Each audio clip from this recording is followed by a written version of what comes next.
I found that the main point was that family and kinship systems in the past were more about people's fundamental needs, such as for food and defense. The idea of romance and love didn't really seem to be considered as much, if at all, compared to today, where relationships are formed and maintained largely on the basis of how much you love the person versus their ability to lend to your survival or like need for reproduction.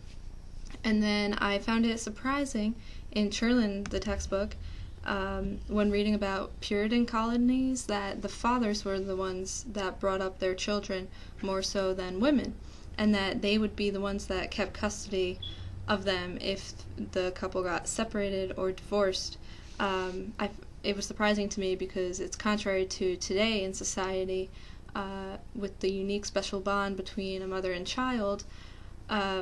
This is usually taken into account when dealing with divorced couples. I come from my mom and dad. They got divorced when I was a baby, and so my mom got primary custody of me because it's like I was born to my mom, and so there's that special bond. So that's usually the consensus today with custody cases and things like that, over the father. So now in colonial times, the emphasis of relationships and families wasn't on love, although parents, I'm sure they did love their children, but the emphasis was on survival once again. So children were seen as a benefit economically because they contributed to future labor and resources for the family, and so since men owned the majority of property over their wives, they in essence owned their children more than the mother, so they got to keep custody of them. That's what I took from it, and I found it interesting how it contrasts to today.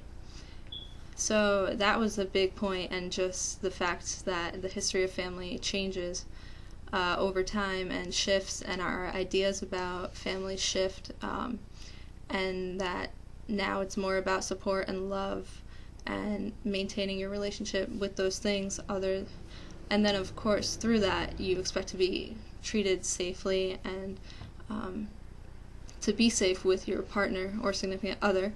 But back then it was mainly about survival in those times where sickness was rampant and economic